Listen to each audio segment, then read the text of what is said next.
Selamat hari Minggu adik-adik remaja. Shalom. Jumpa lagi dengan kakak pengasuh. Di siang hari ini kita akan ada dalam kegiatan sekolah minggu yang mana di hari ini merupakan pertemuan kita yang ke-17. Untuk itu mendasari seluruh rangkaian ibadah kita di siang hari ini, kakak pengasuh ajak kita semua satu di dalam doa. Mari kita berdoa. Ya Tuhan Allah Bapa di dalam kerajaan surga, di siang hari ini kami mengucap syukur dan berterima kasih kepadamu Tuhan untuk penyertaan-Mu dalam kehidupan kami, sehingga sampai hari ini kami ada bersama bersekutu Tuhan untuk beribadah kepadamu. Kami mohon Engkau memberkati ibadah sekolah minggu kami ini dari awal hingga pada akhirnya, mau jadi hanya di dalam nama Allah Bapa, Anak, dan Roh Kudus. Dan di dalam ibadah ini Tuhan kami akan membaca sabda kebenaran firman-Mu. Engkau mau berkati kami dengan kuasa Roh Kudus-Mu agar firman yang akan kami baca dan kami dengarkan boleh menjadi pegangan dalam kehidupan kami dari hari lepas hari. Berfirmanlah bagi kami Tuhan, sebab kami telah siap untuk mendengarkan apa kata firman-Mu. Amin. Ya adik-adik yang diberkati Tuhan, hari ini kita akan membaca firman Tuhan yang terambil dalam kitab Perjanjian Baru Galatia pasal 5 ayat 3 hingga ayatnya yang ke-15 yang menyatakan kemerdekaan Kristen. Sekali lagi aku katakan kepada setiap orang yang menyunatkan dirinya bahwa ia wajib melakukan seluruh hukum Taurat. Kamu lepas dari Kristus jikalau kamu mengharapkan kebenaran oleh hukum Taurat, kamu hidup di luar kasih karunia. Sebab oleh roh dan karena iman kita menantikan kebenaran yang kita harapkan. Sebab bagi orang-orang yang ada di dalam Kristus Yesus hal bersunat atau tidak bersunat tidak mempunyai sesuatu arti, hanya iman yang bekerja oleh kasih.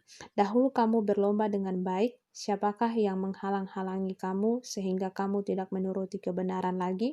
Ajakan untuk tidak menurutinya lagi bukan datang dari Dia yang memanggil kamu. Sedikit lagi sudah menghadirkan seluruh adonan. Dalam Tuhan aku yakin tentang kamu bahwa kamu tidak mempunyai pendirian lain daripada pendirian ini. Tetapi barang siapa yang mengacaukan kamu, ia akan menanggung hukumannya, siapapun juga dia.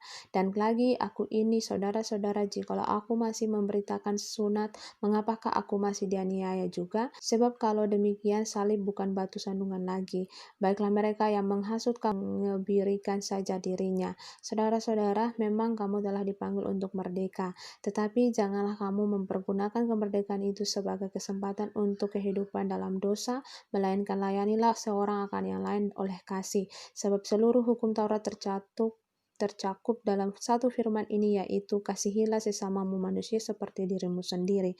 Tetapi jikalau kamu saling menggigit dan saling menelan, awaslah supaya jangan kamu saling membinasakan. Demikianlah firman Tuhan di siang hari ini. Ya adik-adik yang diberkati oleh Tuhan, untuk pertemuan kita yang ke-17 ini kita akan belajar tentang kebebasan berekspresi. Nah dalam pokok bahasan kita kali ini ada beberapa tujuan khusus penyajian yang diharapkan adik-adik remaja dapat memahaminya. Yang pertama, menjelaskan pengertian kebebasan. Yang kedua, menjelaskan pengertian ekspresi. Yang ketiga, menjelaskan pengertian kebebasan berekspresi. Yang keempat, menjelaskan pentingnya kebebasan berekspresi. Dan yang kelima, yaitu memberi contoh sikap remaja gereja dalam mewujudkan komunikasi kebebasan berekspresi menurut pandangan Alkitab. Ya adik-adik, kita masuk pada TKP yang pertama, yaitu pengertian kebebasan. Nah, kalau kita berbicara tentang kebebasan ya adik-adik, itu pastinya manusiawi ya dan alami ya. Ketika kita mempunyai otak dan bisa berpikir, di sanalah kita pasti ada kebebasan ya. Kita lihat saja ya, ketika kita masih kecil ya adik-adik dan tidak tahu apa-apa, maka wajar saja apa-apa yang akan kita pilihkan atau yang kita inginkan itu dipilih oleh orang tua, oleh papa dan mama atau kakak-kakak atau orang yang lebih tua. Maka misalkan contoh makan dipilihkan ya, pakaian dipilihkan, apapun dipilihkan, sebab pada masa kita masih anak-anak ya, pikiran kita tidak bisa difungsikan dengan maksimal, dan lagi kita tidak begitu mengetahui dunia yang luas yang kelak akan menjadi pilihan kita, ya. Tapi lambat laun ketika kita beranjak dewasa, ya, dengan sendirinya kita akan memilih dunia kita sendiri. Maka itu yang disebut dengan kebebasan. Nah, kata kebebasan pada zaman ini termasuk kata yang semboyan yang sering dikumandangkan, suatu kata yang sangat memikat hati dan menjadi dambaan setiap insan. Nah, kebebasan berasal dari kata bebas yang adalah suatu kondisi, keadaan, atau suasana hidup yang telah berhasil atau tidak lagi berada di bawah tekanan, ancaman, perbudakan, otoritas, atau dengan kata lain sudah tidak lagi bergantung kepada suatu kekuatan lain di luar diri. Nah, dari pernyataan-pernyataan ini maka dapat disimpulkan bahwa kebebasan adalah suatu kesempatan dapat memilih, memutuskan, mengambil langkah, mengatur, menjalankan sendiri kehendak diri atau kehendak kita, ya.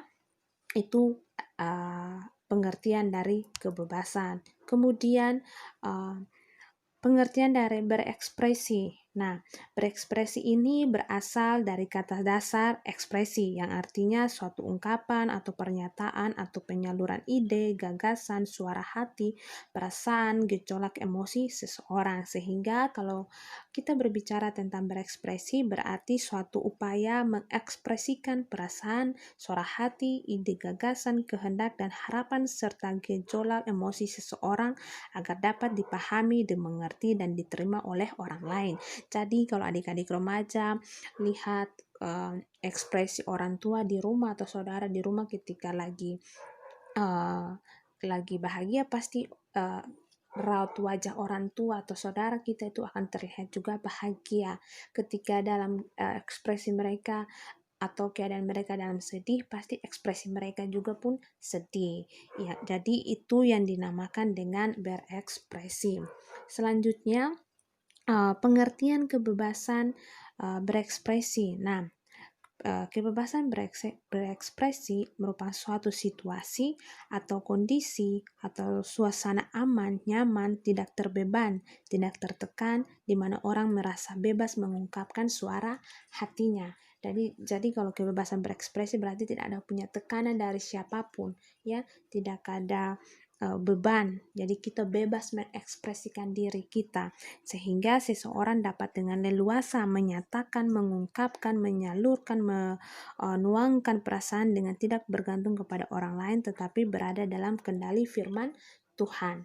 Jadi ketika sudah diberikan kebebasan berekspresi, maka kita sebagai adik-adik anak-anak remaja, ya, ketika diberikan kebebasan berekspresi berarti harus melakukan yang terbaik, harus di dalam kendali Tuhan.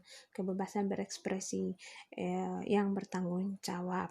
Selanjutnya, nah, pentingnya kebebasan berekspresi, ya. Memang penting, ya, karena itu mesti dijamin dengan sebuah kebebasan dalam upaya melindungi hak, kesempatan, dan kreativitas demi pengembangan sumber daya manusia. Kebebasan berekspresi mesti dilihat sebagai perwujudan panggilan gereja. Jadi, penting sekali untuk kita selaku anak-anak Tuhan, ya, anak-anak remaja untuk bagaimana melakukan kebebasan yang melakukan kebebasan berekspresi, ya, yang selalu sebagai umat Tuhan, sebagai anak-anak Tuhan, mari kita menghadirkan ekspresi yang positif dimanapun saja kita berada. Nah, selanjutnya contoh sikap remaja gereja dalam mewujudkan kebebasan berekspresi menurut pandangan Alkitab. Nah, di sini menurut pandangan Alkitab, di mana gunakan kebebasan berekspresi dengan penuh tanggung jawab dan rasa takut akan Tuhan. Jadi, kalau sudah dikasih kesempatan atau ketika kita diberikan kebebasan, maka kita harus mempergunakan kebebasan itu dengan sebaik-baiknya. Kebebasan yang bertanggung jawab, yang takut akan Tuhan, bukan malah sebaliknya. Karena pada umumnya ketika seseorang diberikan kebebasan itu, dia salah menyalahgunakan. Dia melakukan menggunakan kebebasannya itu dengan hal-hal yang negatif, ya, hal-hal yang memang di luar kendali, yang di luar kendali Tuhan. Maka dari itu kakak pengasuh mau mengajak kita semua untuk melakukan kebebasan yang bertanggung jawab, yang takut akan Tuhan. Kedua, jangan salah dalam mempergunakan kebebasan berekspresi. Dalam hal ini kebebasan yang terpimpin, terkendali, dan bertanggung jawab. Jadikan kebebasan berekspresi sebagai sarana untuk memuliakan Allah dan menjadi berkat bagi sesama dan lingkungan. Harus tetap berada dalam koridor atau firman Tuhan Allah dan mengandalkan peranan Roh Kudus. Kebebasan adalah hak asasi, tetapi kepatuhan adalah kewajiban moral yang mesti mengimbanginya.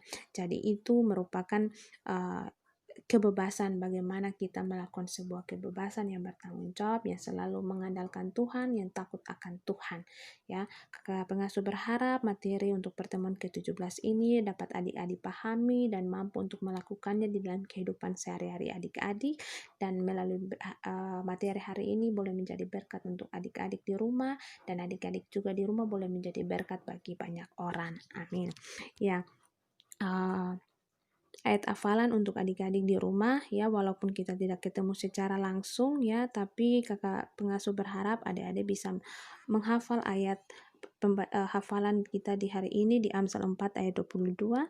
Jagalah hatimu dengan kewaspadaan, karena dari situlah terpancar kehidupan. Oke, kita akan masuk dalam penghujung ibadah kita dalam doa, dan doa ini juga sekaligus dengan berkat. Mari kita satu di dalam doa. Bapa kami yang ada di dalam kerajaan surga, ada sukacita yang kami rasakan di siang hari ini Tuhan. Kami mengucap syukur dan berterima kasih kepadamu Tuhan untuk penyertaan Tuhan dalam kehidupan kami sampai hari ini. Engkau masih ada bersama-sama dengan kami. Terima kasih Tuhan, kami sudah boleh memuji dan memuliakan namamu. Kami sudah boleh membaca sabda kebenaran firman-Mu. Biarlah firman di siang hari ini tidak akan berlalu dengan sia-sia saja, tetapi akan menjadi bagian dalam kehidupan kami, untuk kami menjadi pribadi yang selalu mengandalkan Engkau Tuhan, selalu menjadi pribadi yang selalu mengikuti semua perintah-Mu sesuai dengan ajaran firman-Mu ini. Untuk itu layak dan mampukanlah kami Tuhan dengan kuasa Roh Kudus-Mu, agar kami mampu untuk melakukan semua yang Engkau kehendaki. Ya Tuhan Allah Bapa di dalam kerajaan surga, di siang hari ini juga kami mau berdoa menyerahkan seluruh kehidupan kami seutuhnya ke dalam tangan kasih-Mu. Kau tahu dan kenal akan pribadi kami lepas pribadi dengan seluruh tugas dan tanggung jawab kami, baik sebagai seorang anak sekolah di jenjang sekolah menengah pertama ataupun sekolah menengah atas. Tuhan Yesus mau berikan roh kepintaran, hikmat, kebijaksanaan, akal budi, agar kami mampu menjadi anak-anak yang berprestasi, bahkan anak-anak yang mempunyai masa depan yang luar biasa, yang Tuhan sediakan akan indah pada waktunya. Tuhan Yesus, kami mau berdoa juga menyerahkan para pengasuh dengan seluruh tugas dan tanggung jawab mereka. Berikan kekuatan dan kemampuan bagi mereka, agar mereka mampu melakukan tanggung jawab mereka ini dengan segala baik. Dan kami percaya Tuhan akan perhitungkan semua itu. Kami mau berdoa juga Tuhan Yesus menyerahkan kehidupan orang tua kami dengan seluruh pekerjaan yang mereka lakukan. Biarlah Engkau memberkati mereka dengan segala usaha mereka, agar mereka boleh mampu untuk mencukupkan kebutuhan kami dalam keluarga, dan keluarga kami juga boleh menjadi berkat bagi banyak orang. Ya Tuhan Allah Bapa di dalam kerajaan surga, inilah kami dengan dua permohonan kami, ampuni segala salah dan dosa kami. Lalu hanya di dalam nama Tuhan Yesus kami berdoa sambil memohon berkat daripadamu. Kiranya kasih karunia dari Allah Bapa, cinta kasih daripada Roh Kudus tinggal menyertai kehidupan kami semua yang beribadah di siang hari ini, semua orang yang mencintai bahkan yang membenci kami sekalipun, mulai saat ini terus kekal sampai selama-lamanya. Amin. Ya adik-adik, ibadah kita semua hari ini selesai. Selamat siang, shalom.